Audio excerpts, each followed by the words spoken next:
Well, welcome back to Enterprise Apps Podcast from More Insights and Strategy. I'm Robert, and along with me, as always, is Mel. How you doing today, Mel? Hello, doing well. Starting to thaw out here in Texas. How about you?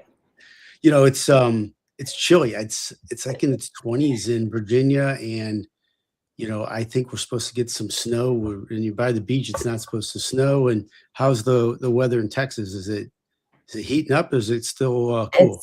It's warming up a bit. We still have a bunch of ice on the driveway in the front of the house, but supposed to get cold again this weekend. But Oh my God. we got through it. Well, we got some great stories today. It's a packed show. We're covering some really interesting things that are going on in my world and Mel's. We got Acumatica Summit 2026. I just came back from that. Some really cool announcements from Adobe. Some fascinating things from IBM with an AI study, ServiceNow and Anthropic's partnership, and then we'll take some quick takes around the week's tech earnings with ServiceNow, Microsoft, and IBM. But let's do a quick disclaimer. This show is for information and entertainment purposes only. While we will discuss publicly traded companies on the show, its contents should not be taken as investment advice.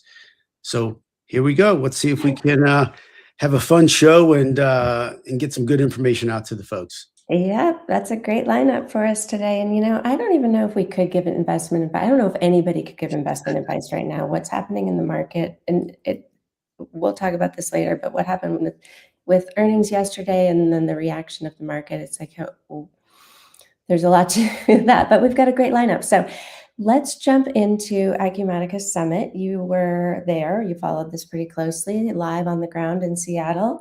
And I love Seattle. I'm kind of jealous you were there, even though you had to manage all the travel craziness of this week. I did too, coming back from California. It's a true art in itself, isn't it? Do you know that there were the most cancellations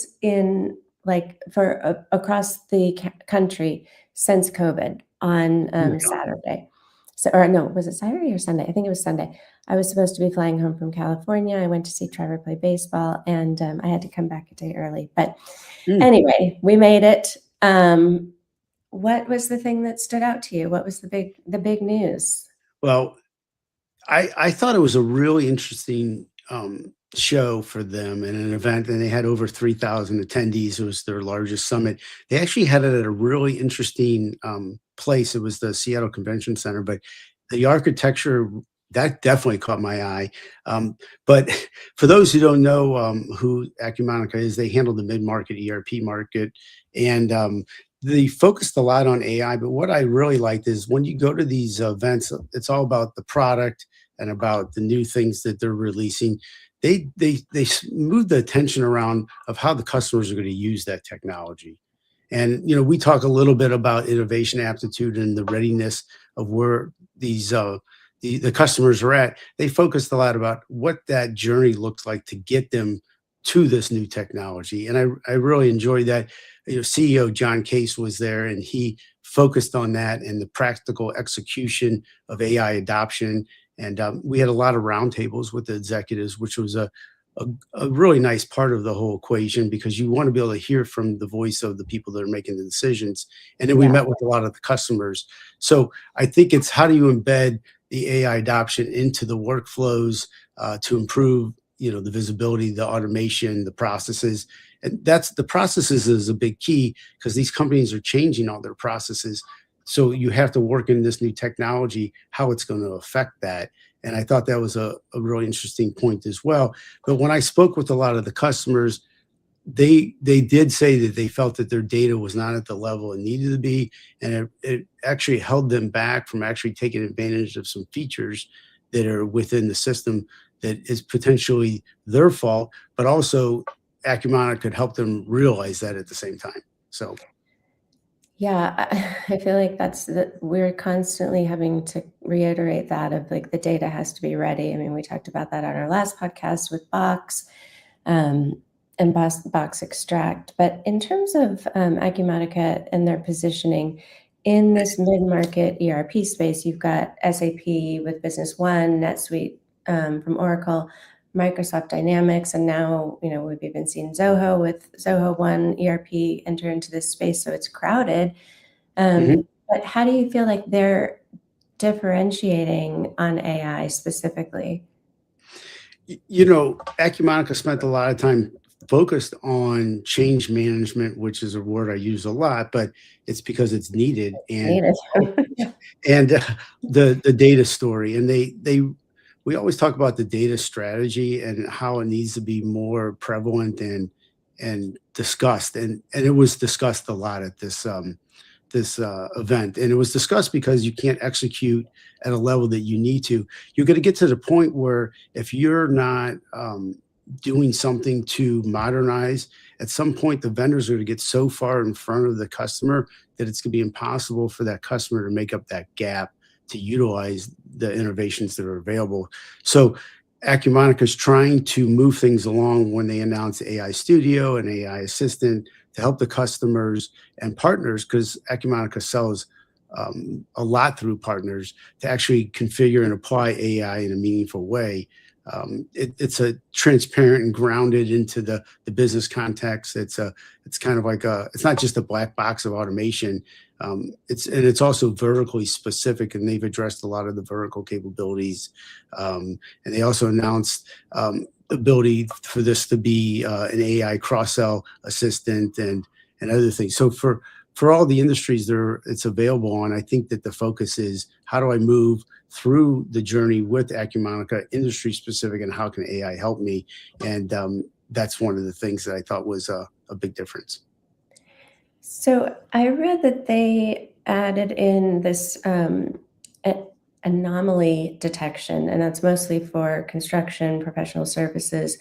So that detection is really key, and we're seeing this across the whole software landscape, where being able to flag the outliers in financial data, project costs, inventory levels, these types of things, that's where they can, really kind of, and we'll talk more about delivering immediate ROI on this podcast, but that's really where AI can deliver some immediate ROI. But beyond, all of the AI talk that we see at every single event these days, what else stood out to you on their product roadmap? Well, so they have a new release that is in its and it's in the process of coming out. It's a 2026 R1 release, and I like that it was focused on strategic pillars. It's future proofing, adaptability, industry specific, user experience, which is huge, and AI first innovation. And they have a new product. Chief Product Officer John Pollock emphasized that, and I actually asked him some questions about the innovation aptitude readiness and how you get the customers to understand how to use your features. And he said that everything is grounded in how the customers actually work. And going back to this summit being about the customer, and they're rolling out a modernized UI across the platform.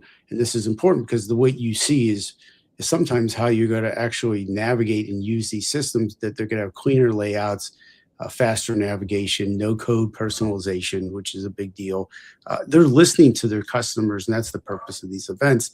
And they announce customer and vendor collaborative portals, so the customers can put something in a portal, and the vendor could actually answer that information that's needed by the customer with universal logins and messaging and things of that. So this isn't the silver bullet, but it's progress in the direction of how do you progress to what's the next level of ERP. And I've said a few things about this in the past about a more event-driven agentic AI ERP.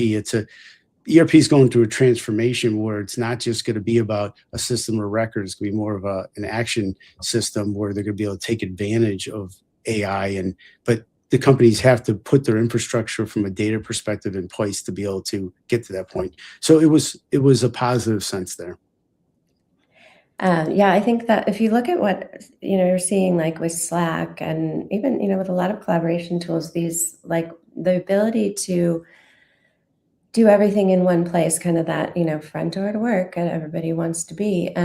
These portals make a lot of sense. And I think, will result in less reliance on email. Okay, we probably need to wrap this one up because Yeah. we're taking a bit of time, but I did see also, and I think this is a pretty important part of their strategy, is that they've added in some payment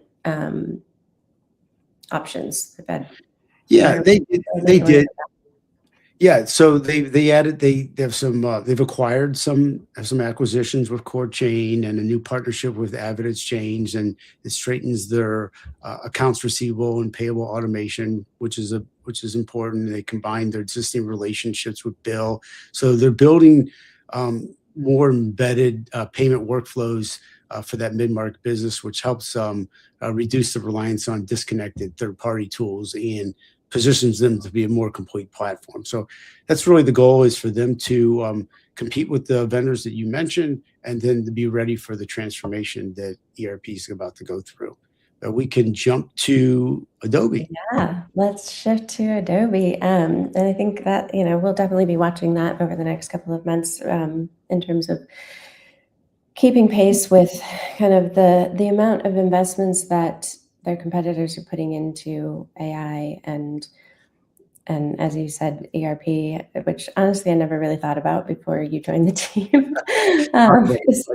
But now you've brought it out into the light, and it clearly is very important, and getting more Thank so, you. I think, But with I'm sure you're at dinner with your husband. You're like, God, he won't shut up about ERP. But you know, nah, come on. it, All right, let's shift gears to Adobe. They just announced some pretty interesting AI features in Acrobat and Express that I think are worth unpacking.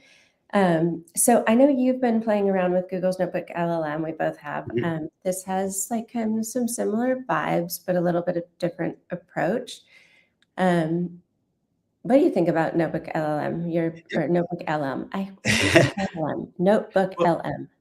well, I was immediately comparing it to Notebook LLM when I saw the announcement, and I was intrigued that I think that it has a lot of the features and functionality as it. So why don't you walk me through, some of these intricacies of it, and does it give us something more or less, or does Yeah. it dive it to a different level that we're not familiar with? So first, I think one of my predictions for 2026 was this like resurgence of voice as an AI capability, that people will be using voice interaction, like Mhm. voice UI. And I think Notebook LM, and then also what Adobe has just brought out, really, I think, is sort of a proof point of that people want to actually. Google just announced within Chrome, you can have Chrome read to you. There's so many things that are happening where voice is really, kind of having this kind of comeback, because everybody went away from voice for a little So while. was it we're reading my daughter to bed, or does it But like it can read. how far It do you want to take can. it? Probably Yeah. not right. Yeah. But I think, when people listen to podcasts and things, that it really helps with their recall. You can do it anywhere. You can go walking or driving in your car, and it can break it down in a way that's like really helps to explain it to you. So the main features here: first, generate presentation from documents. So you can bring your files, financial reports, product sheets, competitive intel, web pages, all into PDF spaces, which we've talked about before. It's Adobe's kind of AI-powered knowledge hub within Acrobat. You can ask the AI assistant to analyze the information and create a pitch deck, and it can generate an outline. You can choose the length, the tone. I mean, all the things that you can do with a lot of these tools, where you just have to kind of really know how to ask for what you want. But you select a design, and Express just generates a draft for you. But that's all without leaving Acrobat. So as we see a lot with a lot of these tools, and I do this quite often, is I jump from one to the other because I can't find everything I need in one place. And I talk about kind of these LLM, or these model personalities, and there are some that are better at doing things than others. And so I think Mhm. the real big benefit here is that you can do all of this without leaving Acrobat, and that's And that's impressive. So they're essentially bridging their productivity tool, Acrobat, with the creative tool, yeah. Express, using AI as the glue. That's super smart. And their ecosystem, it shows the expansiveness of this.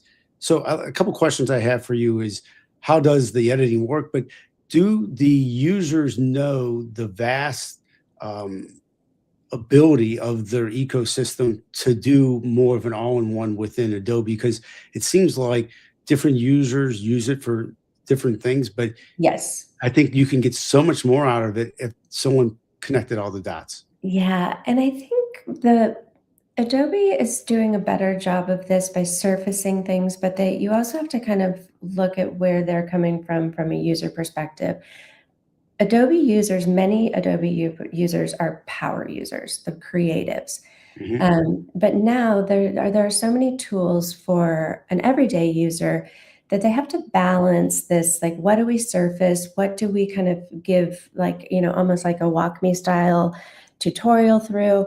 Because you don't want to over explain or over surface because people get annoyed with that kind of stuff. And so there's a fine line there of where you pull out things, and how much of it is people need to discover it on their own. They're doing a good job kind of in their Mhm. communities of putting blogs out that explain what they do. I mean, honestly, even just using an LLM to ask the questions is often very helpful with figuring out what tools to use best. So Okay. with Express, you can make edits without regenerating slides. You can also swap images. You can like add videos and you can generate new ones. You can pull from Adobe stock, change fonts, rewrite copy. And then for like kind of the more professional creative or even the sort of citizen creative, you can apply brand kits for consistency. So it's really helping to reduce the friction between like the analysis or the information and the creation. So Beautiful. So I got kind of a interesting question here. So Notebook LLM excels at synthesis. It can pull insights from multiple sources, create knowledge base, generate summaries, or like you were talking about audio overview, podcasts, features. So yeah, what's so different about Adobe, and like, can they do the same thing or more? yeah. I would say it's overlapping, but not identical. So Notebook LM is really research first. You're building this knowledge base to explore and understand information deeply, or maybe just sometimes be entertained, which is actually it's quite good at that. And that podcast feature is designed for that learning and comprehension. And Adobe's approach is more output first. You're figuring out what your deliverable is. You're trying to create whether it's a presentation or a podcast, and then the document turns into either that podcast style audio summary or meeting prep. So Okay. it's more kind of about the output, than and I think it's also they're pitching this more for professional use, where we see with Notebook LM, it's a little bit more for personal use, for exploration. But I think the big advantage here is the structural advantage. Like I said, they own this document layer.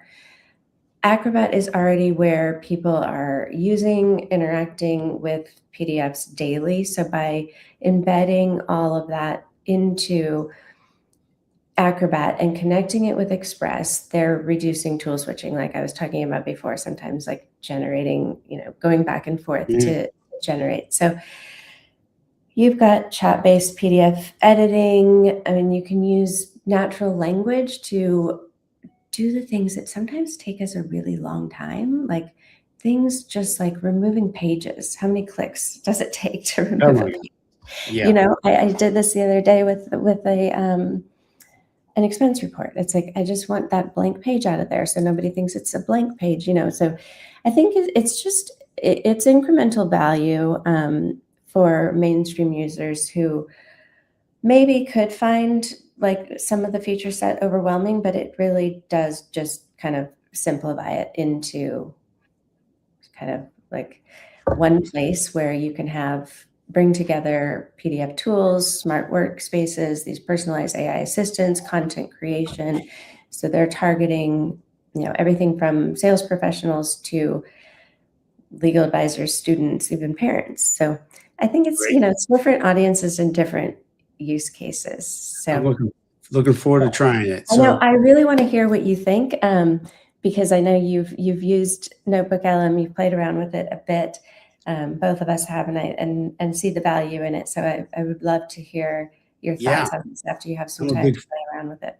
looking forward to it. So I'll keep you posted. I'm a big fan of Adobe's features within with all their suites, and they're fantastic the way that everything they're doing and where they've come from way back when we were using it as a in a different case from in our marketing departments to what we're Yep. doing today with it. It's really fantastic. Let's jump into the IBM AI study and dig into that a little bit. Where IBM Institute for Business Value study on they did a study on AI and business growth through 2030. So Mel, this study surveyed 2,000 C-suite executives across 33 geographic areas and 20 industries. Some of the numbers are striking, I thought, but there also is a disconnect that I think this speaks to what we're seeing in the market right now with AI and ROI concerns. I'm sure that you've seen that too, but what's your thought?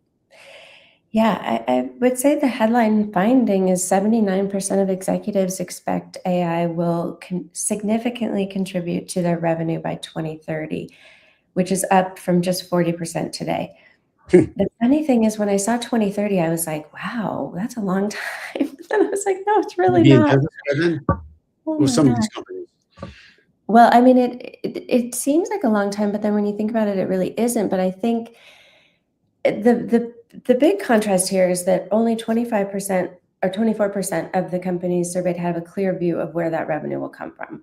So that gap between expectation and execution is exactly what I think is contributing to the volatility in the tech stocks right now. How do they even know? How do the companies know how to get the ROI if they don't have the data management strategy to actually I mean, how are they going to get there if they don't go backwards for then go forward? Because it's that despite that uncertainty, they're predicting AI investment will surge what approximately 150% between now and that 2030 year. But at the same time, 68% worry their AI efforts will fail due to lack of, like we talked about, with the integration and data and core business activity. So to me, what I talked about with the data and some of these other numbers can be somewhat of a huge red flag. It is, and I think it helps explain why we've seen so many of these big tech stocks pull back even when they're reporting strong earnings. So investors are asking, where is the ROI? Where is it gonna come from? 24% of them don't know, right? I mean, that's a that's a lot.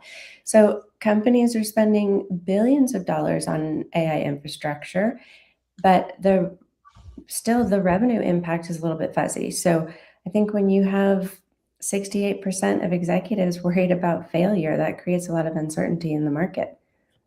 Yeah, so let's break down the key findings. First, executives are looking beyond efficiencies to drive future gains, while nearly half, so they say 47% of AI spend is now focused on efficiency. So they expect 62% of AI spend will be dedicated to innovation by 2030. And they also say 64% believe competitive advantage will come from innovation rather than resource optimization by that 2030. Yeah, if you think about that shift, right? So right now, so much of the AI deployments are about cost savings. So that's automating customer service, streamlining operations, in some cases reducing headcount. But this study is pointing to that 2030, by 2030, the winners will be the customers that are using AI to create new products, enter new markets, and drive top line growth. So this is something that the Box CEO, Aaron Levy, has talked about for a really long time, is that you shouldn't be thinking about how many employees should I cut because I have AI, or is it going to replace employees?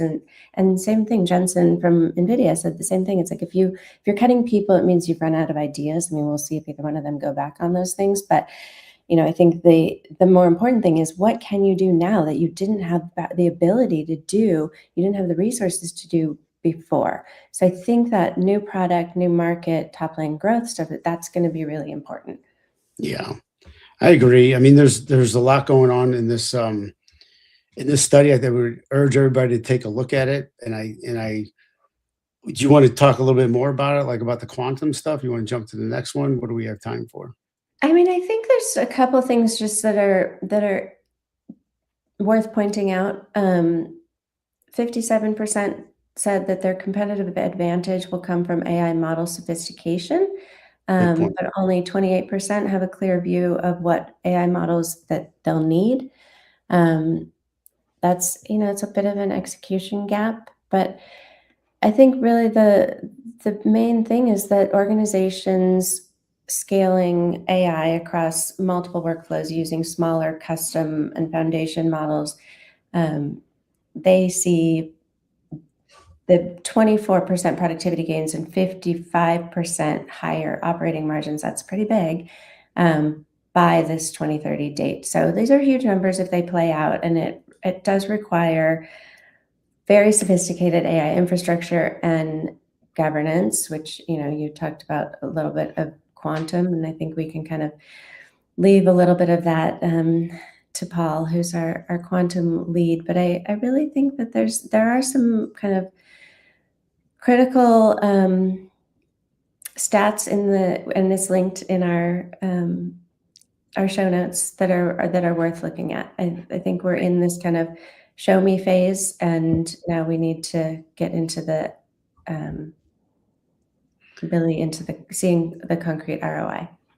And what's interesting is I think that a lot of companies are at different levels. So how do they interpret this based upon where they're at? Because I think this could be quite, Yeah. daunting to them based upon how if they're a leader, a follower, or just somewhere in between. And it's innovation is such an interesting take on business and how it can help. Like you said, with efficiency and what's the ROI going to be. And I do think that the customers that are moving faster will be able to be leaders with some of these new innovations. But the ones that don't, I think there's a big gap long term. So we'll have to Yeah. wait and see. Um, Yeah, so I think that model sophistication leads us next to the ServiceNow Anthropic partnership, which I love. really think this is interesting. This comes right on the heels of ServiceNow's OpenAI partnership from just a few weeks ago. So I think there's a lot to unpack here about their multi-model strategy. Yeah, I think it's important to frame this in a context of ServiceNow's broader positioning. They're not trying to be an AI model company. They're trying to be the orchestration and governance, which I think is an important layer for enterprise AI, and we need that. And so the Anthropic partnership is a proof point, for that strategy. Yeah, so they announced Anthropic's Claude is now the default AI model for their build agent, which is their tool for professional developers to create the more complex agentic workflows. This deepens the integration so customers can build their own agentic workflows, or they can extend ServiceNow out of the box automation with what ServiceNow calls their enterprise grade oversight. And that, we've talked a lot about the oversight being super key, and so did IBM in their study. Yeah, and it is. And ServiceNow's AI control tower, which we've talked about, like you said, and on the show before, provides Yeah, centralized governance, which is important, observability, which is you'll see that come up more and more, as things continue down this AI journey, lifecycle management of AI systems. So Amit Zavery, ServiceNow's president, CEO, and CPO said customers will get to choose which model they use, yeah. which I'm not sure how companies will actually understand which, they need to understand the output, but I think that's a beautiful thing. But ServiceNow is doing the heavy lifting on orchestration and governance with this. Yeah, I think the governance angle is really what differentiates this. They're really ServiceNow is saying enterprises don't just want powerful AI. They need controlled, auditable, compliant AI that integrates with their existing workflows. So I think this partnership really focusing on agentic AI, automation, and again, speech to speech integrations. I'm telling you, voice is back big. They're covering different use cases with different models. And so they're really betting on this AI control and orchestration layer, with Claude as the latest proof point that customers can get more specialized regulated domain value. And I think this will reduce friction. This will standardize some patterns with the heavy reasoning agents. I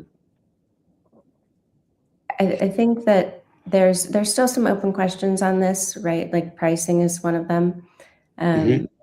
They haven't quite yet clarified that. But I do think that if control tower can scale with demand and costs can remain predictable, and Bill McDermott talked about this a little bit yesterday on the earnings call, how customers aren't really necessarily worried too much about the cost, like the per seat cost, is AI going to eat software and all of that? And I'm actually going to publish a research note that goes a little bit deeper into all of this. But he said it's AI is not going to eat SaaS. So, and he said, and certainly not them. I love his confidence.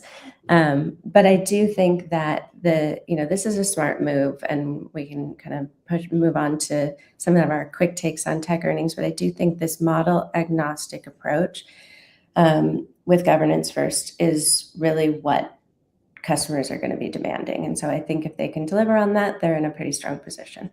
And I love the take that on the voice that you, because I do think that it's gonna hit us like a Mack truck. That I think that it's gonna just all of a sudden be there. At these conferences, I don't hear the customers asking for it as much. I see it more coming from the vendor. But I think once the customer gets more up to speed on the technology, because I do think, I'm not sure if you agree as well. The second thing asking is, are the customers, how far behind are they then with the innovation? So I think once they catch up with the innovation where they're at, I think the voice could be a potential, a bigger deal than it is today. Yeah, some places where I've seen the voice kind of coming up where maybe it wasn't expected, like in Salesforce, in their CRM or in Smartsheet, when people start to use it and they realize just how much more simple it is, or when sales teams are on the road and they can just, talk into a microphone and dictate something but that it can be more conversational rather than having to wait and write things down. Um, the more you use it, the more it becomes like very intuitive. And Mhm. if you think about the cognitive load that it reduces of having to think and type and all of that, where you can just talk and things come out and it's more conversational and you don't have to think about exactly how are you supposed to prompt this. So I think there are a lot of advantages that we're going to see in terms of our customers demanding it. I think, people are used to using Alexa. They're used to using, watch, she's going to talk to me now, or Siri, or Yep. even on our remote controls now. So I think it's just going to become very second nature. It's And personalized though, or personal, because I do not use voice for anything, and I think you do. I And do all the right. time. Yeah, so I Yeah. never ask for directions, and I'll get in a car and somebody be like, "Hey, blah, blah, blah, can I go here?" I'm like, "What are you doing?" I always type it in, but I'm just used to that. So I think it's a way of, We it's a gotta change management issue. It is, and I think some of it is sort of like this, start small, right? It's always what are the changes that we need to make, and do we have to do it all in one sitting? No, you can just start small. I think kids are very, like, I say kids, but even, my 28-year-old, very accustomed to just speaking into a remote control or to Alexa or asking Google or Maps for directions. Yep. And the more you realize that it really does make things faster and more efficient for you, the more likely you are to use it. Now, I still don't talk to my remote control. I think that's like, I feel weird about that, but I may just be showing my age there. But we got to move on to Yep. some earnings. We had some major tech earnings this Yeah. week, So and let's hit that. Let's wrap with some quick takes on this week's earnings. I know you paid a lot of attention to some of these, specifically ServiceNow, Microsoft, IBM. So Mel, maybe let's start with ServiceNow, and we just talked about them and Anthropic. What were their highlights? yeah, so ServiceNow beat expectations, but the stock still dropped about 3% after the report, which tells you that the bar was really high. Mhm. So their subscription revenue was 3.46 billion, up 21% year over year. That beat the street account estimate of 3.42 billion. Their total revenue was 3.57 billion, up almost 21% year over year, beating also the estimate. So it was a beat, but we're still seeing, I mean, they're down for the year, quite substantially. And I think there are some of the concerns that investors are having. It's not necessarily specific to ServiceNow, but hearing the earnings call yesterday, hearing both Amit and Bill and their, the whole leadership team talking about it, they still remain extremely confident. I don't know if you saw this, that Bill has agreed to stay on the leadership team and has tied his compensation to the company performance. So he is really putting his money where his mouth is. So this is not just bloated confidence. This is like where the rubber hits the road. So this will be interesting. Yeah. Well, that sounds fantastic. So, but they beat on revenue and EPS, but the market wasn't impressed. What was their concern, though? Yeah, I mean, I think, look at like just the overall market and the some of the concerns we talked about with ROI, but their current remaining performance obligations, which is one of their forward-looking metrics, came in at 12.85 billion, which was up 25%, just in line with expectations, but not above. Their guided subscription revenue growth was, I think some investors were hoping for a little bit more acceleration, not just a maintenance there. And then, you got to look at like, is AI net positive or net negative for ServiceNow's core business? And I think probably, to be honest, the drop was a little bit surprising to me. So I think this is a little bit of a wait and see. Okay. Well, let's jump to Microsoft. How's that sound? Let's Their do their it.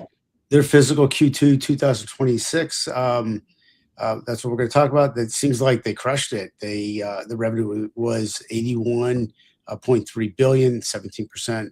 They were Yeah. up on that year over year, beating the 80.23 billion estimate, which so just a little bit above that or more. The EPS was up 24% at 4.14 year over year, beating the forecast. So I think that was at 3.93.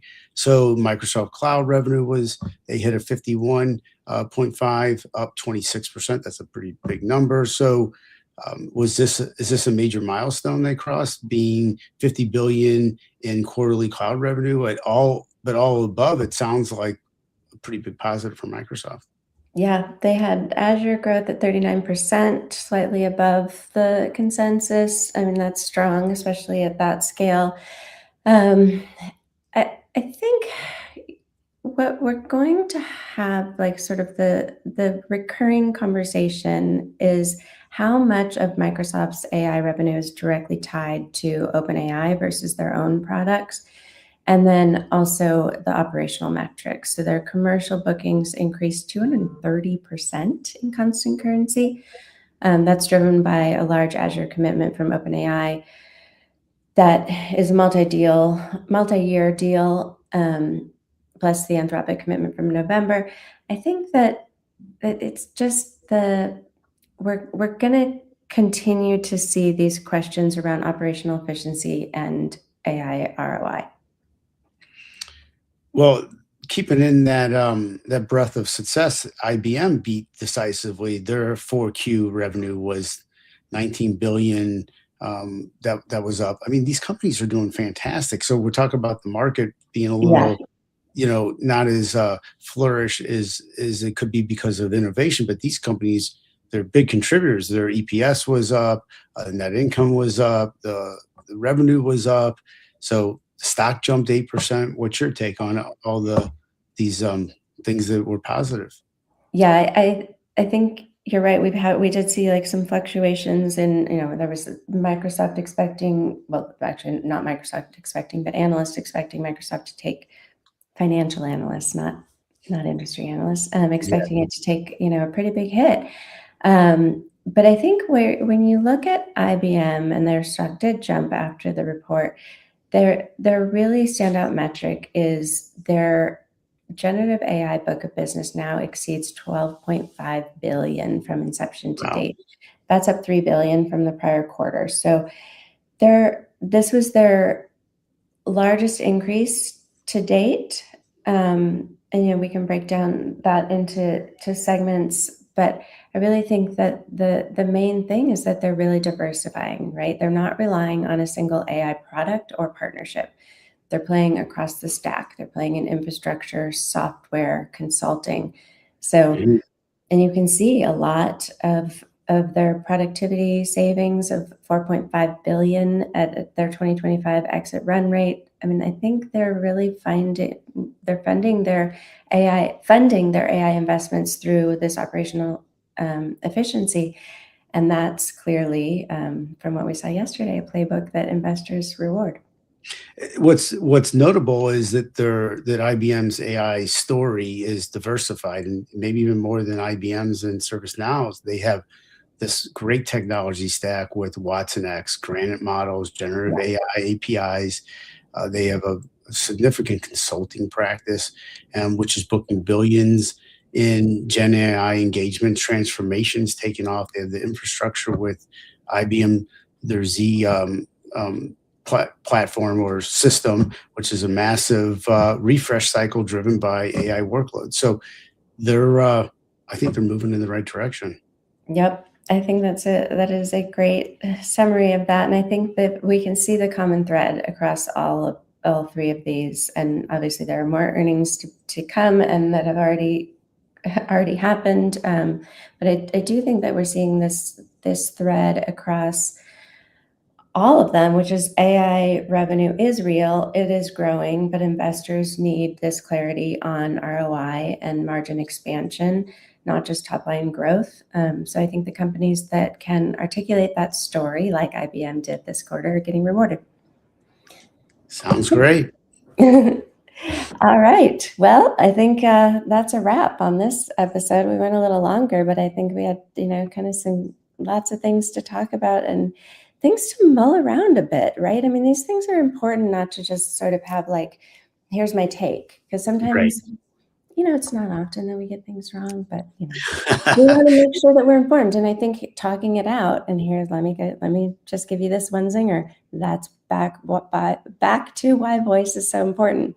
Absolutely. Talking it out Yep. is important. So as we talk it out for our viewers, our listeners, talk it out with us. We want to hear what you think. We want to hear what you want to hear about. Thank you, as always, for joining us. Actually, I just noticed we have some comments. We got some Zoom, and we have a question about Zoom Anthropic. What do we think? All right, we'll get to that one next time. Always good to hear from us. Great. Well, thank you. We love having you here. So I didn't even notice the comments. That shows we are live, by the way. So thanks for joining us, and thanks for all your input, Robert. Good to Thank see you you. as always. We both have some travel coming up, and we will be back next week with more on all of this. And if you like what you saw, hit like and subscribe. Thanks for joining us, and we'll see you next time. Thank you.